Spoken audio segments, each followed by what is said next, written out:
Welcome, welcome. Thank you so much for joining us today for another episode of Let's Talk About It.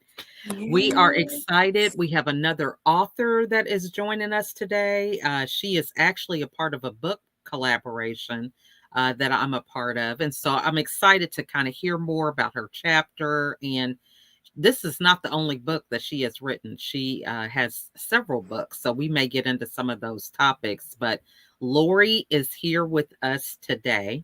And if you are having any questions that you want to ask Lori, feel free to put them in the comments so that we can try to answer them live for you while we're here. So we are excited for you to take some time out of your day to join us as we continue to connect and meet people within our network and really talk about visibility. That's really the topic here. How do you build your brand? It's all about getting out there, letting people know what your zone of genius is and how you're serving in the world. So before we get our guests and get into some conversation, I want to introduce myself. I am Lachelle Atkins, also known as America's Supermom. I'm the mother of 15 children, and I am a TV producer of Keep It Real TV with the Zandra TV network, where I help you to monetize and create a global impact with your brand. So I'm excited to be here today with my co-host, Anita. So Anita, over to you. Well, thank you as always, Lachelle. It's always awesome to be here and share this space with you. I am Anita Newson, also known as Anita and the Biz Coach. And one of the things I have a passion for is connecting people, places, and opportunities. And one of Mhm. the ways I do that is through my TV channel as well, that is on the Keep It Real network, which is on Zandra TV network. And it is called You Make a Difference. So I love to see what people are doing in the community and around the world that is making a difference in the world around them, in their sphere of influence, in their communities, in their different places that they work, they live, and they play. Mm. So that is one of the things that I do. And I always love to be here to meet all these exciting people that we are connected to and that are, of course, again, making a difference. So Yeah. thank you so much, Michelle.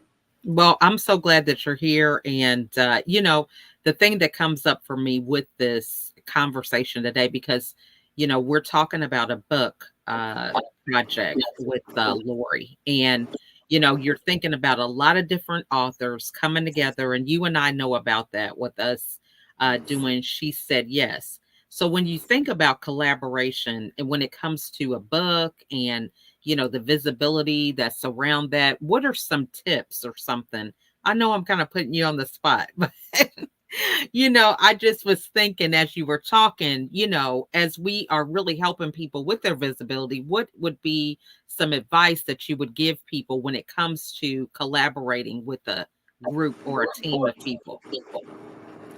I can speak, I guess, from my own experiences. Um, I've always been a very open and trusting person. And there have been times in my life, especially when I was in the corporate world, where, I trusted people and I put myself out there and, connected them to people. And then, they just kind of dropped me on the wayside, right? And so it made me very leery, and to start be kind of untrusting, right? Hmm. But that goes against really who I am and who God created me to be. So, even going through those type of situations, we have to remember that everybody's different, and every opportunity may not be for us, right? Hmm. So we have to lean in to listening to that voice to know when to speak, when not to speak, when to connect, and maybe when to not connect or disconnect, because everything has a reason and a season. And I would just say that, lean into your intuition, lean into that little voice. I always like to call it the Holy Spirit that lets you know that this opportunity is for you, and just being open to it as well, because a lot of times we miss opportunities to Hmm. collaborate, to connect with people because we're so closed in, or we limit ourselves, or we, like I said again, untrusting of other people, and thinking they have motives and things of that nature. So we've all, I'm sure most of us have had unfortunate opportunities where we got burned, right? Mhm. But we have to look at those opportunities as learning, stepping stones to okay, I've been through this one time, so let me be more wise next time if something like this comes up. So I just say, lean into it, stay open, and stay trusting. Love that. I think that's some great advice. And, I think we have to really have these conversations to talk about the truth of the matter. A lot of times we think about all the good things, but sometimes there are some conflicts that we have to resolve and things like that. But just kind of knowing what we're getting into, I think is really important.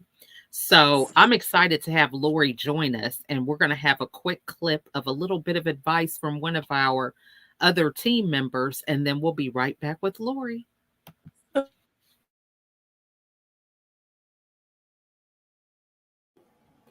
Advice to you that service is a gift that we all should give. So when somebody asks you to do something, or if you're beginning to do your business on your own, remember to say, "How may I serve you?"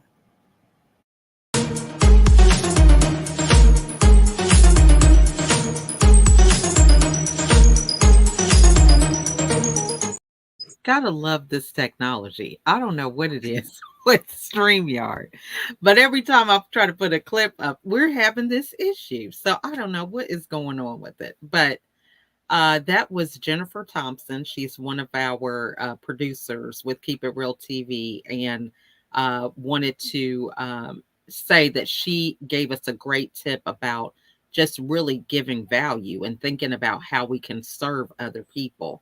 I think sometimes when it comes to business, we think about our quota, maybe what our goal is, how we want to grow. And sometimes we forget to simply just serve people, right? So that was really her tip. So, Lori, we are so excited to have you with us this evening. Looking forward to hearing more about you and some of your passions. So, please start with an introduction so that we know a little bit more about you. Hello, it's great to be here. Thank you so much, Lachelle and Anita, for inviting me.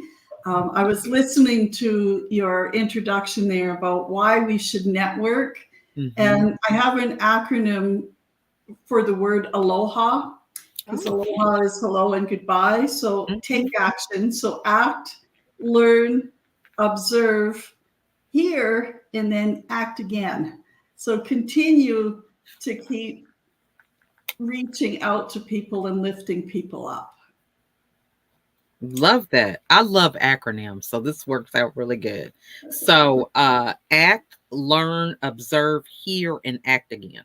Yes. Love it. Okay. That's awesome. Now, so you, and it's so funny. I didn't mean to interrupt you, but my daughter, she just got back from Hawaii. So she brought me this mug. I have this, yeah. So she was in Maui. She was there for an extended weekend. So that's funny that you said aloha. But back to you. I'm sorry. All good. I am one of the co-authors, along with you, Lachelle, in Our Forgotten Children. I do a lot of speaking on stages, and I'm often billed as a hostage negotiator of the mindset. Hmm. And so my training is within the background of addictions, which really is what prompted me to write about the information that I did in the chapter, because we're really addicted to the story or the narrative that we're telling ourselves. And we really need to step into that and be conscientious about, what am I telling myself all the time? And, Anita, I think, or when you went into the clip after Anita spoke, there was a lady there who has an I am article. Mm-hmm. So I have 2 children's books also on Amazon, and they are called I Know a Secret. And it's a children's book and an activity book. And it's based on the premise that whatever you say after the words I am define you. And so that's what it is. It gives children the opportunity to look at the book and to say, okay, so the secret really is that you have the power to change, and be very conscientious of the words that you use.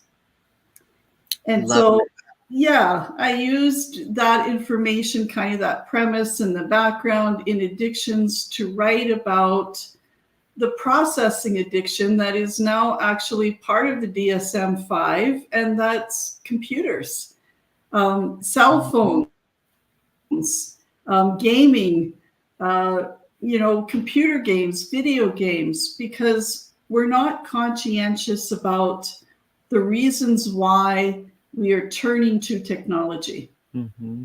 And if we just really, as parents and educators and youth, step back and think, okay, why am I really on, this platform? Why am I using the technology?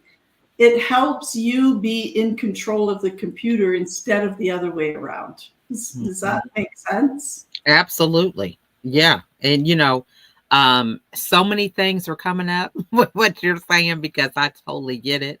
I think it's so funny.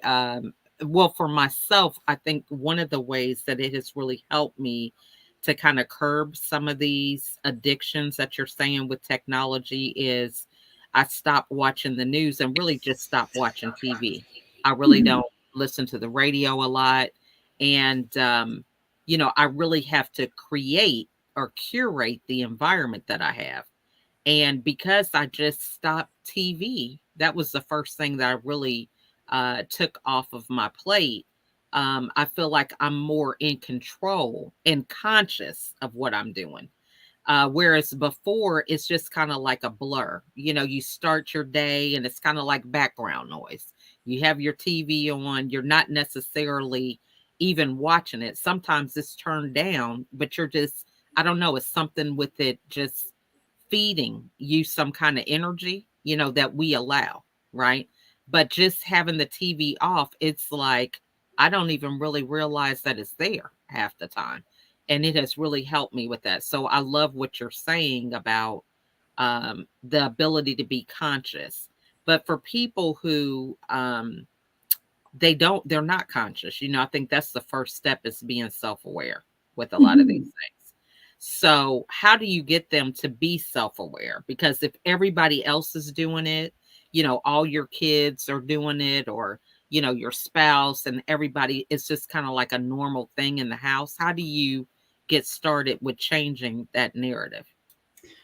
I suggest to my students to keep a little notebook beside their computer, whichever device that they're using the most. And we know that with technology, all children, all youth are part of the computer world. Homework is done on computers. We see less and less of people and more of machines.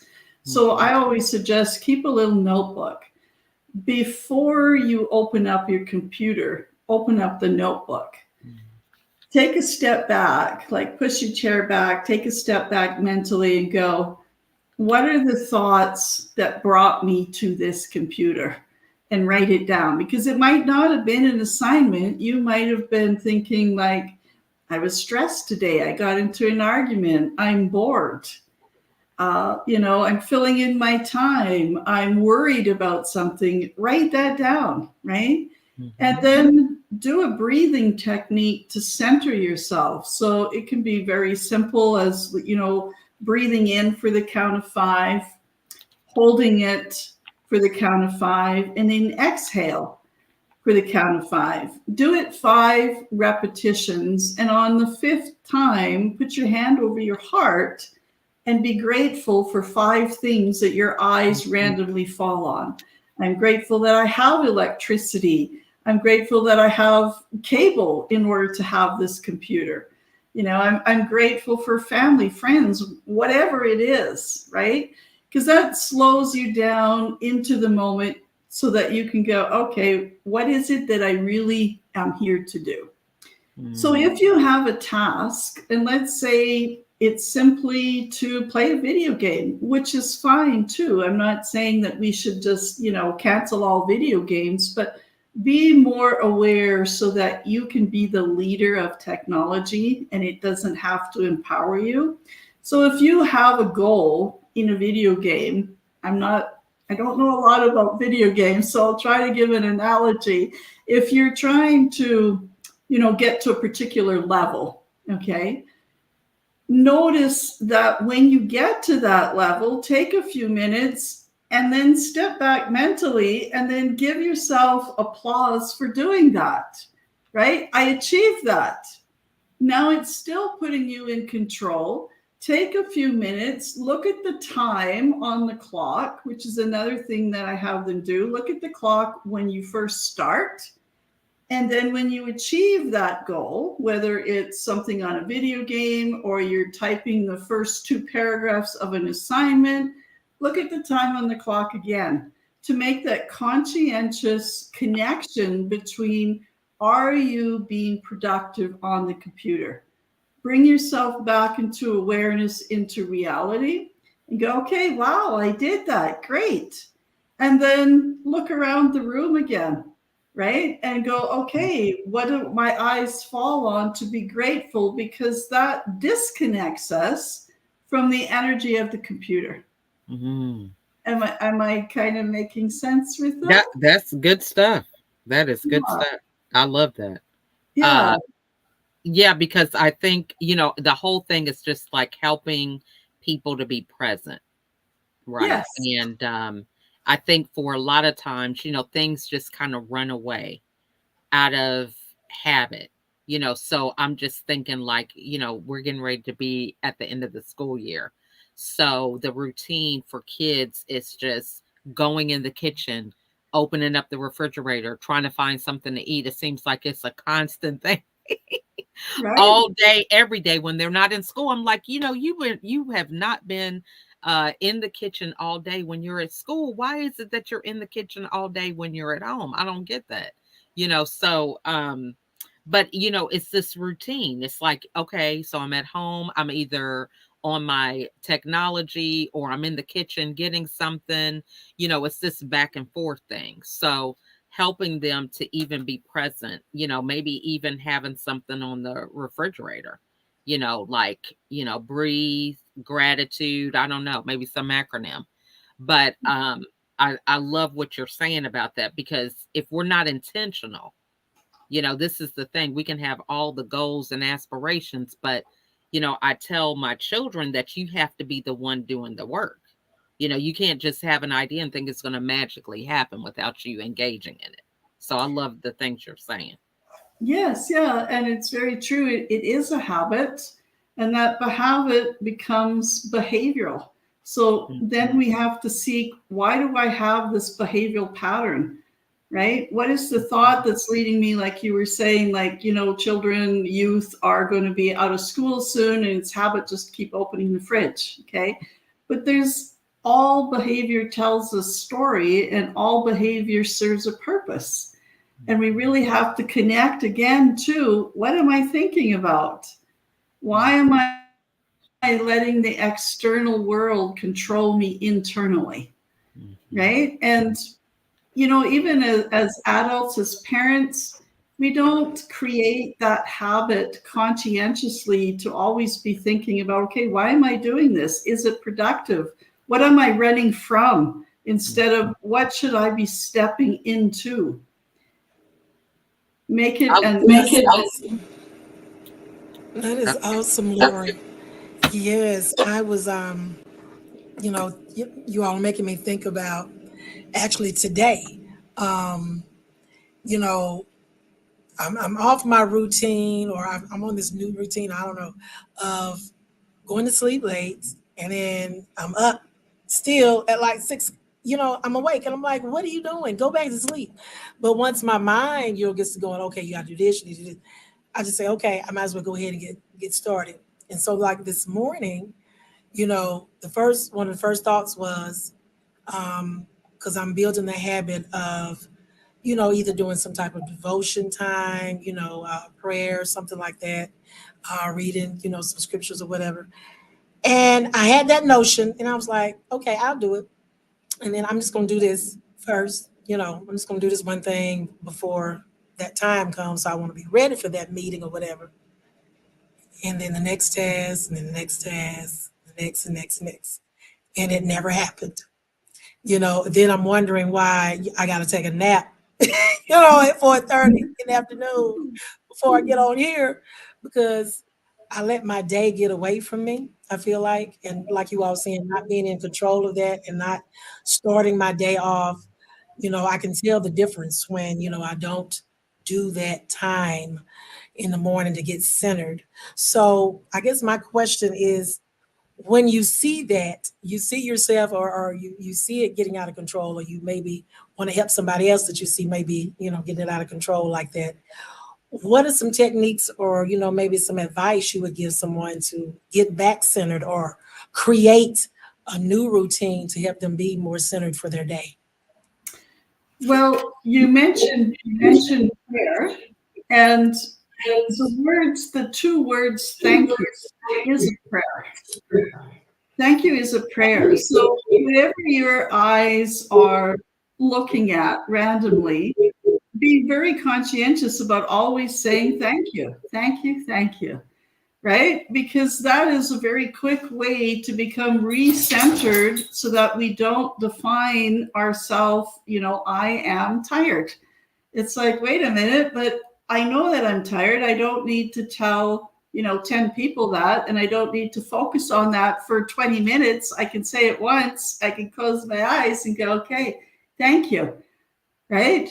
And that it also serves as kind of like turning the thermostat down of your mind. If you think of your mind and your thought as a thermostat, you've now turned it back to a comfortable level.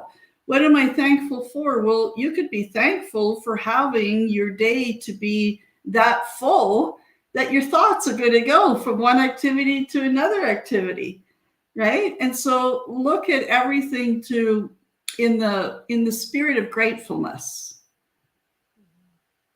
That, right?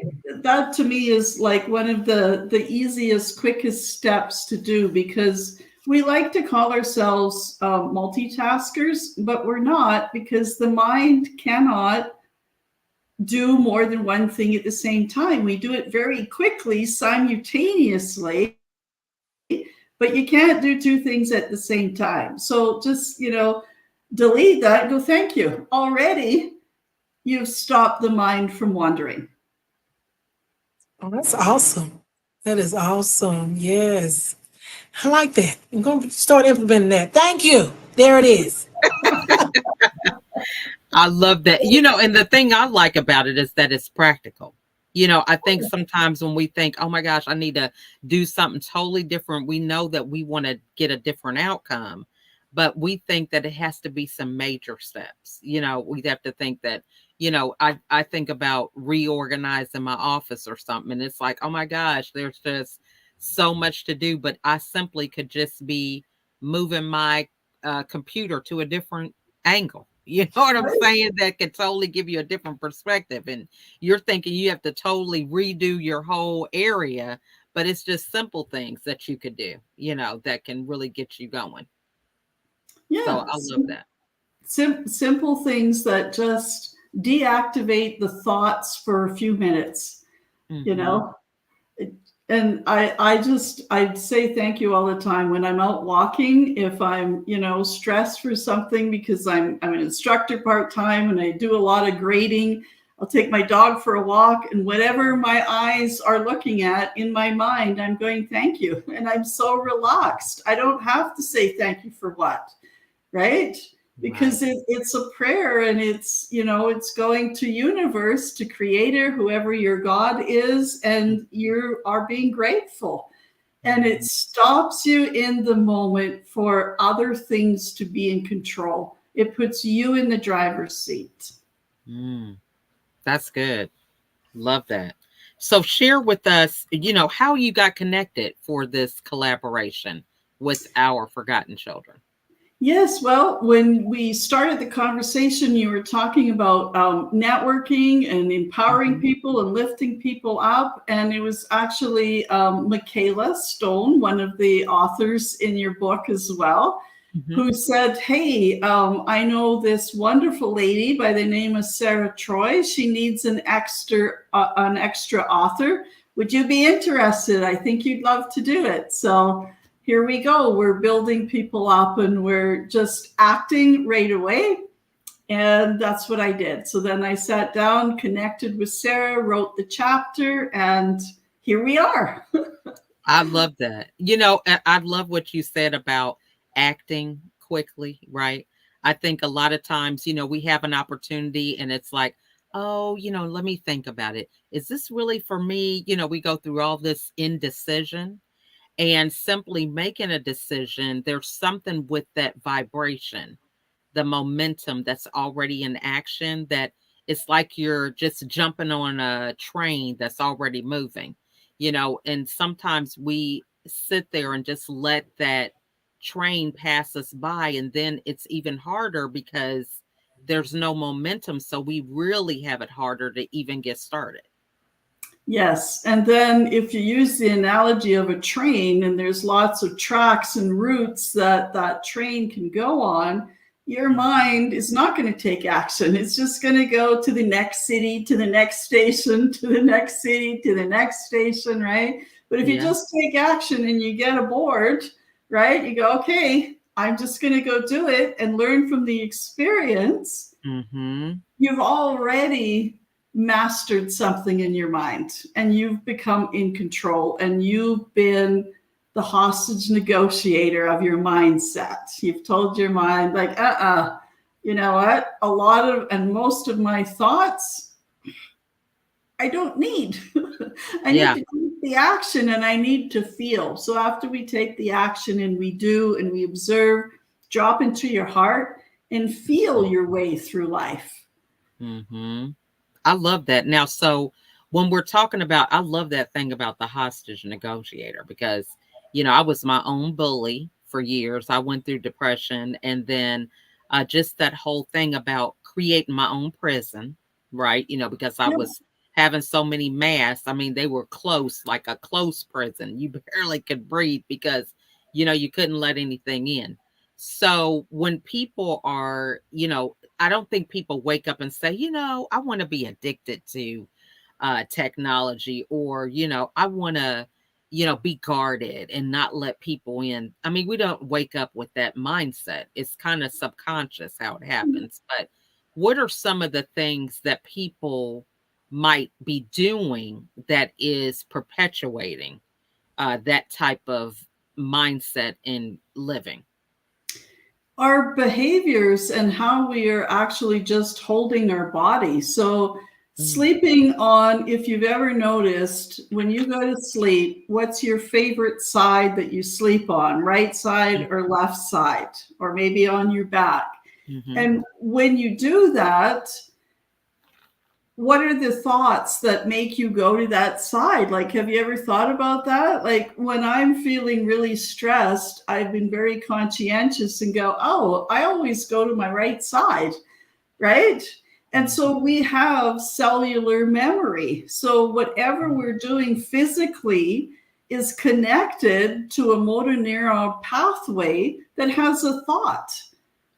It has, kind of like an existing thought that goes with it. So also change your behavior, change your patterns. If you, maybe there is something that you really can't find the solution to right away, have one chair in your house be designated as that's where I'm going to go when I need to solve a problem. And only use that chair or the corner of the house when you have that problem. Because if you don't, and maybe you're in a good day and you come home and you sit in that chair, guess what? The first thing is behavioral that you're going to do. You're going to start eliciting problems in your mind that you didn't want to really focus on at that moment. You were just having a good day and you wanted to enjoy it. So in the same way, have another section of the room or part of the house that you go to when you're in a good mood, and tell yourself, I'm only allowing the good, positive, grateful moments of my narrative to show up while I'm here. Because it's all habits, and our thoughts are connected to our behavior. So when we wake up in the morning, we have a thought first. Oh, I want coffee. Then the behavior follows through and you find yourself at the coffee pot. We don't actually get up, go automatically to a coffee pot and then say, I think I'll have a cup of coffee. We've already pre-planted that seed there. Mm-hmm. So again, very simple little things to bring into our awareness. And the mind really does like simple, but we overcomplicate it because it becomes like a defense mechanism. We want to stay in the safety of our comfort zone. And so we don't question. Because if I question, I might have to do something differently. And as they say, if you want something you've never had, you have to do something you've never done. Mm-hmm. I love that. Now, so can you expound a little bit on how it is a defense mechanism for some people watching? Yeah, when we go to a computer or when we are very aware of particular behaviors, the behaviors are actually telling us that something is too overwhelming for us, or we're afraid of something. And we're acting then from a place of it being a defense mechanism. I need to protect myself because the mind and the job of the mind and of the ego is protection. And it's doing an awesome, excellent job of doing that. But you have to say, okay, wait a minute. My problem could be somebody else's solution. So I need to share it with somebody, and I need to think about, why am I doing this? Why am I stuck? If that's what you're feeling, right?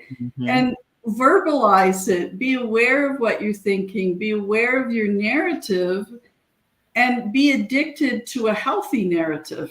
If you're going to tell yourself the same thing over and over, let it become a pattern of speech that elicits a positive pattern of movement that then equals the behavior pushing you forward. So, the other thing that I kind of look at is when I'm speaking, I tell my students the power of punctuation. So instead of ending with a period in your sentence and saying something like, I'm so tired, period, feel how restrictive that feels within your heart. I'm so tired, just nowhere else to go. But if I change that period into a comma and say, I am so tired, comma, and I know I'll feel better later, and I know I just need a rest, already you can feel there's an expansion, there's growth, and you feel there's movement, and you feel like I can get through this moment. Oh, yes. I don't know, something you said that made me think about, recently I was actually in another anthology with a group of veterans. And, I submitted my story, and it was a little while before the editor got back with me, and she started digging, right? It's like, I didn't even realize there were places I was just kind of grazing over, and not going a little bit deeper in it. So she, at first it was like, okay, she asked me a few questions, well, what can you explain this, a little bit further? And I was like, okay. So after about the third or fourth time, I was like, okay, lady, you don't know me, I don't know you. I'm trying to understand why you trying to take me down this rabbit hole. But then I started to look at, I started to ask myself, I was like, wait a minute, why was I grazing over that? Why didn't I go a little bit deeper? And so something you said reminded me of that. And I guess the question comes up of when we need to, like you said, tell our story. but maybe there's instances where we just want to kind of graze over it and just, get to the other side of it and not go a little bit deeper in it to help someone else. How can we kind of maybe go through that process to where it's easier to be able to do it? At the end of it, I was like, okay, I did that, and I was like, well, it wasn't so bad, but I could have got stuck. And it was funny that right after that, we had our launch with all, most of the authors, and we got to talk about it. And I was like, yeah, just about 30 minutes ago, I was going through this thing, trying to, go into these deeper places that you all were asking me to go. But at the end, I felt like it was necessary for me, first of all, and then hopefully to help somebody else. But how can you help? What is some, advice, or maybe something you can tell someone that's in that place, but they're not willing to do that. They're not willing to go a little bit deeper, to help themselves first, like I said, and then to eventually and hopefully help someone else. I think from the top of my head, what I would say is that always be prepared to talk with commas, right? Because if someone has asked you a question and you're like what you're saying, and I love the words that you use, I'm grazing over it, think in your mind, it's like, okay, I'm going to give 3 basic points. I'm going to use the comma as a pause button.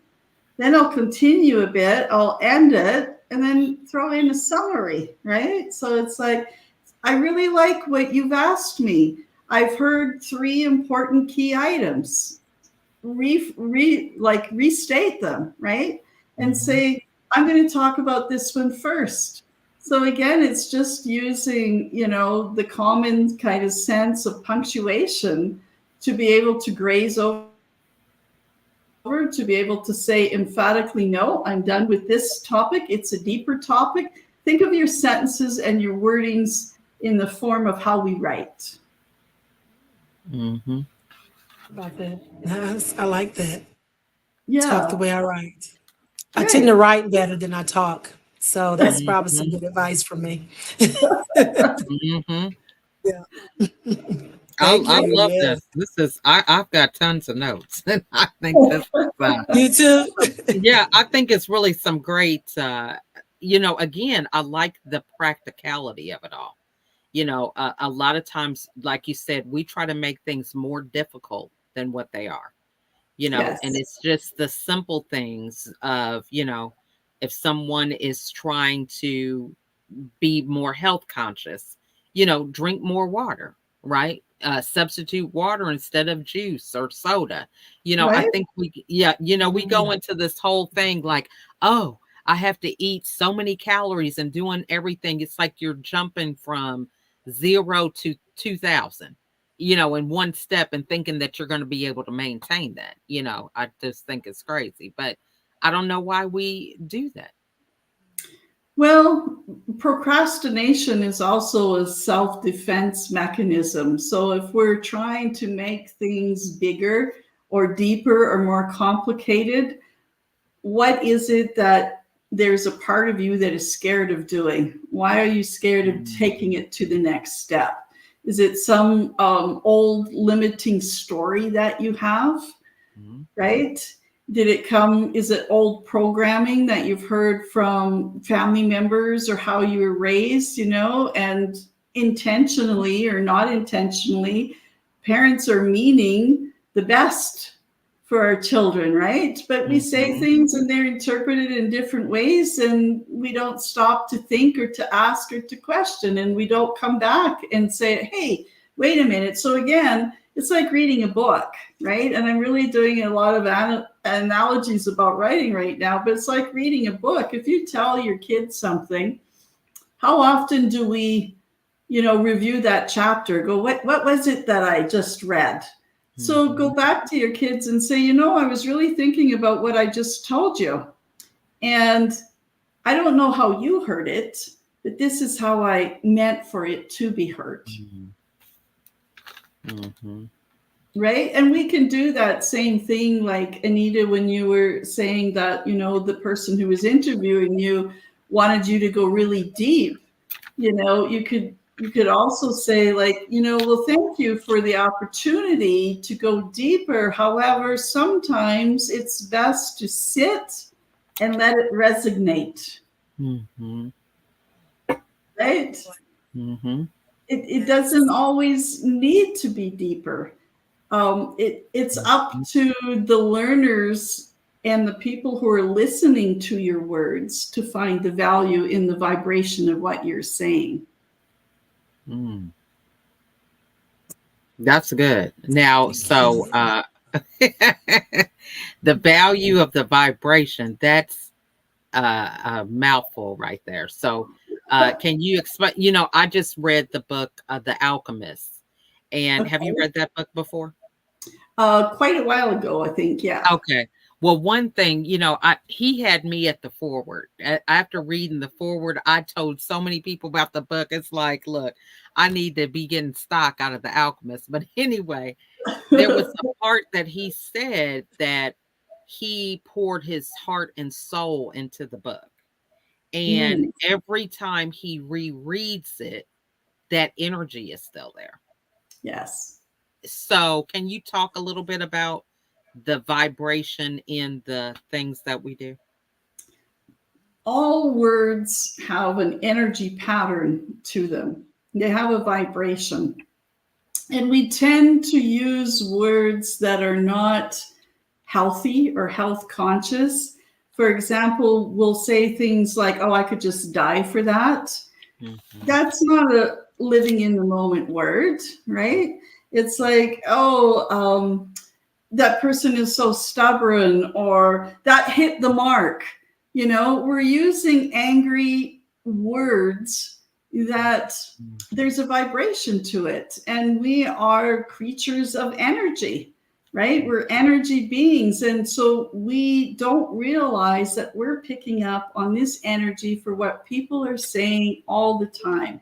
So when we're listening to understand, we're resonating with an energy. And if we're listening to understand, we are sending that out. So if I'm sitting here and I'm listening to understand, there's an energy that you will pick up, whether you're an energetic being or not. It's just part of what we do. And then your words are going to come back differently. You'll use words to match the energy, the vibration of what you have felt and what you have heard.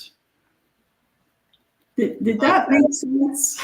Yes, it's true, because my son was showing me how through music that the frequency changes in water. So there was some video that he showed me, and if it was a certain kind of music, the water looked a different way versus another way.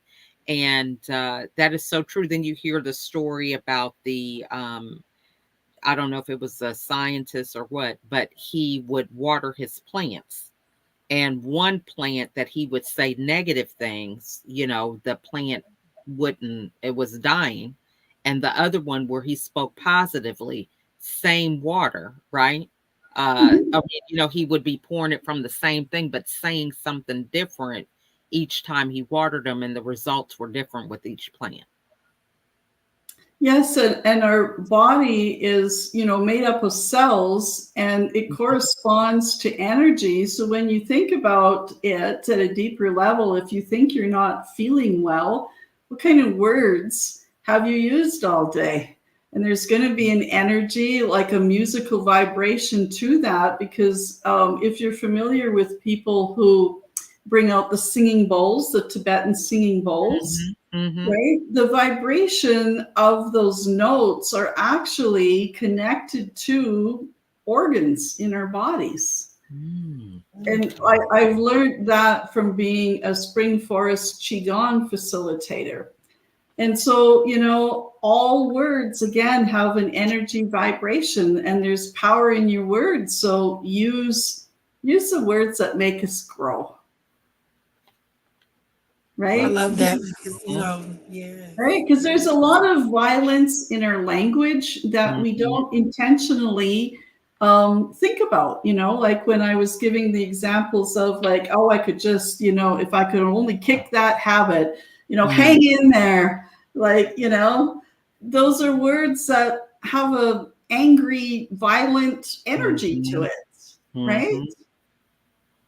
I totally agree with that. That is Yeah. true. Yes, definitely. But I mean, because the Bible tells us that our words bring life and they can bring death. Right. Yeah. So that is, I definitely believe in that, and it's so true. And you can tell the difference in, like you said, when you use certain words, you set an atmosphere, right, Mm-hmm. for certain things to line up with what you're saying. Mm-hmm. So the vibration, all of that, yes, totally in agreement, and know it's true. Yeah. Definitely. So many people talk about having a bucket list, and I call it a life list. I have a life Yeah. list because I'd rather be connected to living Amen. rather than the energy of a bucket list means I'm going to die. So what am I Yeah. thinking, right? I want to be in the moment and I want to live as much as I can. And Yeah. so I call it, it's on my life list. And they go, Mhm. what? I love Right? that. That's so true. Yes. I was a marketing major, and so we went through the business school at the university I attended, and we would use a lot of this terminology around business. One of them was deadlines. So one day I woke up in the Mhm. morning, I thought, you know what, I just don't like that word, and I never really had studied words until after my last hospitalization. I really look words up to kind of see what they mean, to even Mhm. see if I agree with them, because I've learned through the book, The Four Agreements, that a lot of times I just was agreeing with stuff without even filtering it to even see if it was something that I believed in, it resonated with me. So I looked up the word and found out that it was a term for prisoners when they had a line that the prisoners had to stay within, and if they crossed that line, they killed them. And Oh, I'm like, here we are saying this word, in business, and it's like, some things you realize that I think even though you may not know the definition, the energy is still there with the word, whether it's like Mm. gravity, right? mhm. Gravity, you jump, you're going to fall, whether you understand how it works, whether you know about it. You know what I mean? And so we use Right. these words, and it's like, I don't care if you don't know about it, you still carrying that energy around. Yes. That is good. Yes. Hmm. Wow. Yeah, I like Yes. that example. Thanks for Yeah. enlightening. Now I say timeline. Yeah. Yeah. Thank you. I was Yeah. saying that word all day today. Deadline. Thank you. I know. Timeline.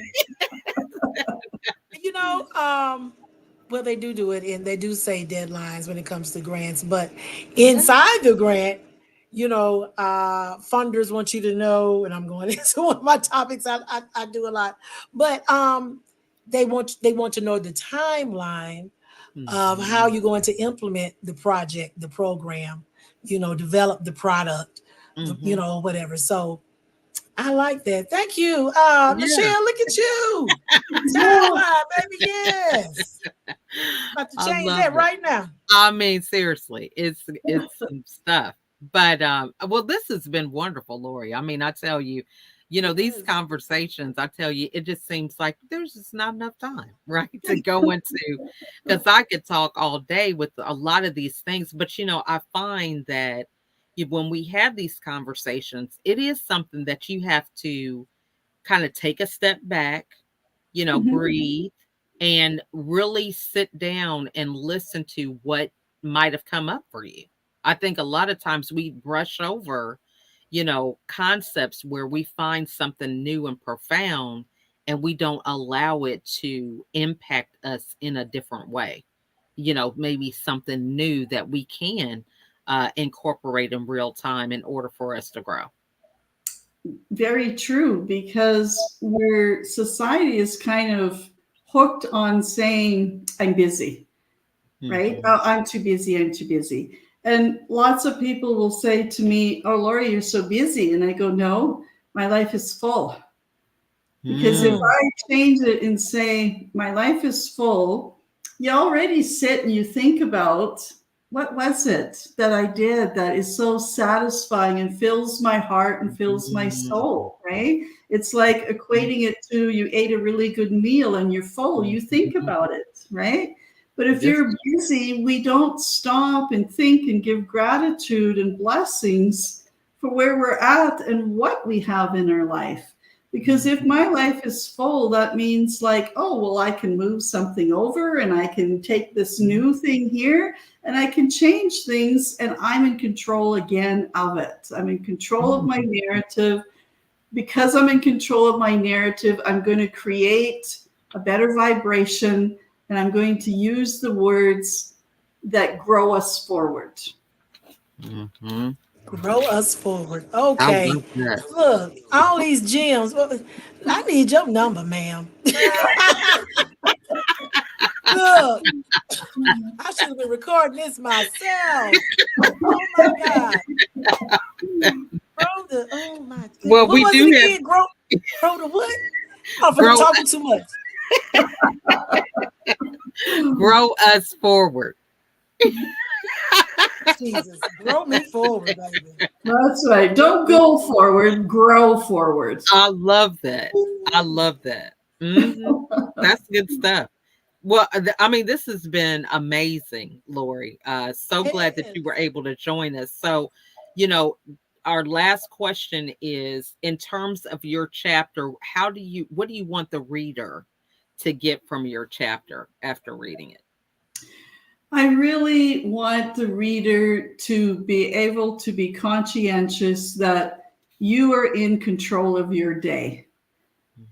Because coming from, the background of addictions, we like to say to ourselves, I have no control, right? And then we just aimlessly go to computers and, Facebook and scrolling or whatever it is, right? But stand in your heart and don't run away from something. Don't run towards other things. Run back to your heart, because your heart is where home is.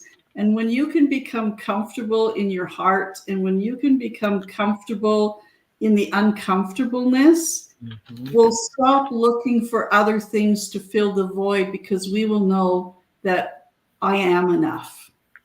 I don't need to run to anything else. I need to come back to me, and I need to start thinking about what is important for me, what is significant for me, because I am important and I am significant. That was beautiful. That was beautiful. My hand's about to break in here. I mean, really, my thing is, if I had heard this years ago, it would have saved me a lot of headache and heartache, right? But I always remind myself, people were saying this, I just wasn't listening. I was in that hard-headed mode. So I love that. That is amazing. So what's the best way for the audience to get a hold of you? I have a website called Echo of Yes, ECHO, and then OFYES.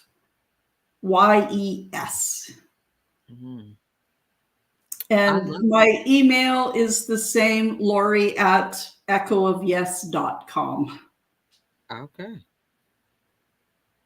Well, we are so glad that you came on tonight, and looking forward to hearing more from you, and possibly having you come on one of our other platforms. We're active on a lot of social media platforms, from Clubhouse and different places. So we would love for you to also share some of those insights. I just know you had me at the affirmations, because a lot of people talk about that acronym. Yeah, the acronym, you're right. That was at the beginning too. But I think a lot of times people, we don't know how to make it simple, right? We know how to make it complicated, so complicated that we don't get started.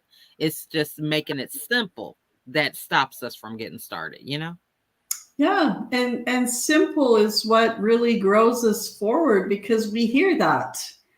And we go, I can do that. And there's no reason then to bring up a self-defeating behavior or, a defense mechanism, because there's ease with that. There's an understanding that okay, I can step into that. I can Mhm, do it. I'm worthy of that, right? mhm, Yeah. mhm. And That's I good. so appreciate being in the energy of both of you today. Well, thank you Oh, so much for being here, and this has been wonderful. Anita, you have any final takeaways or thoughts to share? man, look, it ain't nothing else to say. I mean, Lori has said it all. You know what I'm saying? I got like 5 or 6 more topics for my next articles for the I Am magazine. Okay, I love thank you, that. Lori, for awakening my my mind, opening Yeah, to some different ways to see and say things. So thank you so much. awesome. I'm glad that my words vibrationally came to your ears. Yes. Amen. That was amazing. Well, we Yes. want to thank all of you guys for watching us this evening. If you have any questions, feel free to put them right here in the thread, and we'll be sure to answer those. But reach out to Lori. She has given us her website as well as her email address. So reach out and have a conversation. I just know for myself, so many things have transformed in my life simply from having a conversation. You never know where that conversation can lead to. It may be another book collaboration or a podcast interview. You just never know. The sky's the limit. But we want to thank you all for watching this evening, and we will see you on the next episode. Bye, everybody, and enjoy your holiday weekend, everybody, in the United Aloha. Yes, and be States. safe. Yes. Aloha.